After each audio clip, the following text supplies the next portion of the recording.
Welcome to our fifth and final video in this series of videos designed to get you ready for the MPRE. In the last four videos, we spent our time talking about legal ethics. In this last video, we talk about judicial ethics. This lecture is going to be relatively brief because judicial ethics is only 4 to 5 to 6% of the MPRE. Very small portion of the MPRE that would not be any more than 2, maybe 3 questions. Not a big part of it, but they tend, the National Conference of Bar Examiners tends to focus on a few recurring issues, and those are the ones that I will spend most of the time talking about. Otherwise, a series of lectures, this lecture is going to be the same as in the same format as others. The only difference is I've broken this judicial ethics mind map up into 4 smaller maps, only because the text would be so small on the slides in this video that I've had to do that. So the slides are going to look a little different from what you have in your materials, but if you just step back and relax and notice that we're just looking at the 4 major branches as individual slides rather than the whole mind map at once. So we've now covered regulating lawyers, we've covered the lawyer-client relationship, the business of law, lawyer roles, and now finally judicial ethics. The judicial ethics portion of this lecture is going to cover regulation, the integrity and independence of the judiciary, judicial impropriety, judicial duties, disqualification, extrajudicial activities, and politics. Now, that seems like a lot of material to cover, but we're going to do it relatively quickly. And the reason we're going to do it relatively quickly is because of this. As you can see, we are dealing with only a small percentage of the questions are going to relate to judicial conduct, 2% to 8%. That's 1 to 4 questions are going to deal with judicial conduct. And even within judicial conduct, the topics are fairly limited to these: maintaining the independence and impartiality of the judiciary, performing the duties of judicial office impartially, competently, and diligently, ex parte communications, disqualification, and extrajudicial activities. So for those reasons, we're going to gloss over much of this stuff and try to cover this as quickly as we can. This is the mind map in your materials for judicial ethics. And this mind map, as you can see, is a little crowded and the text is a bit small. It covers the main topics, Canon 1 on independence, Canon 2 on judicial function, Canon 3 on extrajudicial matters, and Canon 4 on politics. It covers everything, but not in a way that is easily accessible. In any event, this is what's in the materials for you to look at, but I've broken up these slides into, or at least this mind map, into 4 separate slides. One on Canon 1, one on Canon 2, one on Canon 3, and one on Canon 4, in order to make it a little easier for us to digest. So we won't look at this mind map. Let's turn to the various branches individually. First of all, Canon 1, independence. And this canon and the principles under this canon, just like so many of the things that we'll deal with in this very brief lecture on judicial ethics, is almost apple pie and America. For example, Canon 1 is all about the independence of the judiciary. A judge must promote integrity and impartiality. A judge must comply with the law. A judge must avoid impropriety and the appearance of impropriety.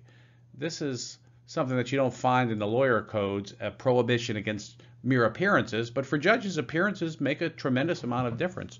So judges not only must avoid impropriety, but the appearance thereof.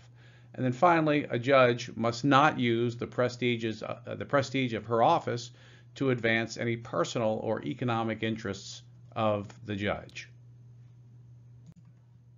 Canon 2, the judicial function.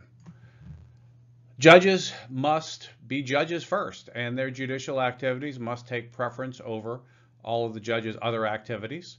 Judges must apply the law fairly and impartially. Judges must not be biased or prejudiced on the basis of any of these suspect classes: race, sex, gender, religion, national origin, disability, age, sexual orientation, status, party, etc. And not only must judges do that, they must require lawyers and staff to do the same. Judges must not permit external influences on judicial conduct. They can't bend to the will of public clamor or favor personal or family interests. Judges must be competent, diligent, and cooperative with other officials and judges. Judges must give all a right to be heard. They can encourage but not coerce settlement. Judges must decide matters unless disqualified. Judges must require order and decorum. They must be patient, dignified, and courteous, and require their staff to be the same. And they can't commend or criticize a jury's verdict after a trial has concluded. All right, now this is important. This is something that is often tested, and it's ex parte communications. We talked about this previous to this, when we were talking about lawyers' obligations. Well, here, a judge cannot engage in ex parte communications unless they are non-substantive administrative matters and the judge notifies the parties afterwards. The judge can consult with a disinterested expert on the law if the parties have an opportunity to respond to the advice received by the judge. The judge can, of course, talk to court staff and officials without the lawyers present. For example, the judge can consult with her law clerk about how to resolve a matter. And the judge can be almost like a mediator and conduct settlement negotiations as long as everybody consents. A judge shall not make public statements that affect the outcome or interfere with a proceeding. Judges can't make pledges or promises inconsistent with the impartial performance of the judge's duties. The judge can explain court proceedings, can respond to allegations in media about the judge's conduct, but otherwise the judge has just got to keep her mouth shut about what she's done as a judge. Disqualification. This is important. This is one of the areas that can reasonably be tested. A judge must be disqualified, and this is the standard. This is the important thing to remember, if her impartiality might reasonably be questioned. Not questioned by a wacko, but might reasonably be questioned. When might a judge's impartiality might reasonably be questioned? Well, if the judge has bias or prejudice regarding a party or a party's lawyer, if the judge has personal knowledge of the facts, if the judge knows that a third-degree relative, that would be counting up or over 3 times, or a combination thereof, if the judge knows that a third-degree relative is a lawyer or has a de minimis interest in the case, more than a de minimis interest, that's why it says de minimis plus, more than a de minimis interest in the case, or is a witness, or if the judge has received certain campaign contributions, or has made a public statement committing to ruling in a certain way in the proceeding, or the judge was a lawyer or associated with a lawyer in the matter, or if the judge was a material witness in the case, or if the judge previously presided over the matter in another court. A judge has got to keep informed about his personal fiduciary and economic interests so that he can disqualify himself if necessary. And finally, the parties may remit disqualification after disclosure outside of the presence of the judge. That means that if the judge says, look, I've got some personal knowledge of these facts, you all can accept me nonetheless and not have me disqualified. That's called remitting disqualification. But they can only do that after the judge discloses it, and then they're given an opportunity to remit outside the presence of the judge. A judge must make appointments based on merit without nepotism or favoritism, can't make appointments in exchange for contributions. That's the judicial equivalent of the pay-to-play prohibition that we talked about in the last lecture on lawyer ethics. And then finally, a judge must report a disabled or impaired lawyer or judge and must report substantial misconduct of lawyers or judges and must cooperate and not retaliate. Extrajudicial matters, Canon 3. A judge cannot participate in activity that would interfere with the judge's duties or would cause the judge to have to frequently disqualify herself. A judge cannot participate in extrajudicial activities that are coercive or undermines her impartiality. A judge cannot appear before a government body unless it's about the legal system or the judge is appearing pro se on behalf of himself to deal with a legal or political or, for example, a neighborhood matter that relates to himself. A judge cannot serve on a government board unless it's related to the law or the legal system. For example, Earl Warren shouldn't have served on the Warren Commission because that's a government board, and it didn't relate to the law or the legal system. It related to the investigation of the assassination of a president. A judge cannot disclose non-public information that the judge learned in her judicial capacity. The judge cannot affiliate with an organization that discriminates. Now, it's okay to attend an isolated event at the facility, like, for example, at some country club or lunch club that discriminates. However,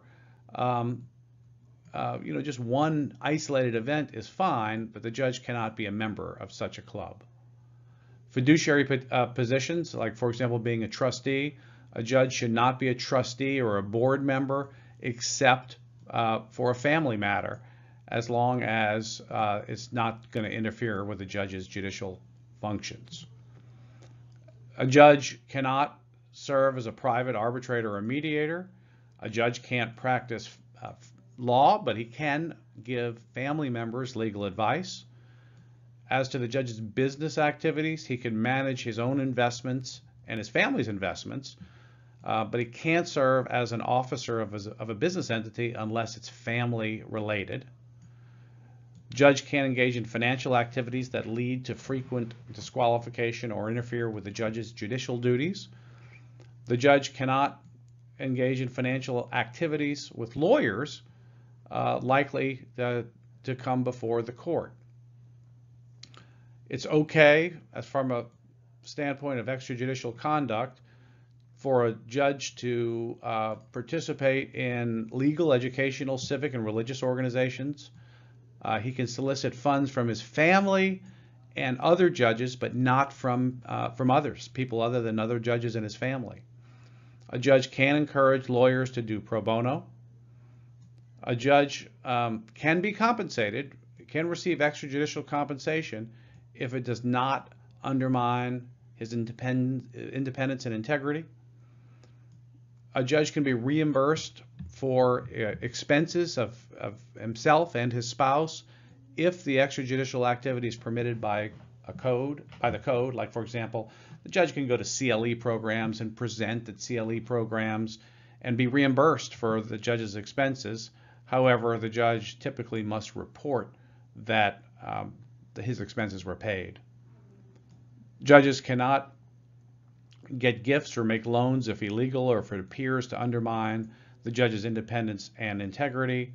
It's okay as far as gifts, for example, to get plaques and certificates, to get gifts from those who would be disqualified or who would cause the judge's disqualification anyway, like a family member is going to cause the judge to be disqualified, so the judge could get gifts at Christmas from his family.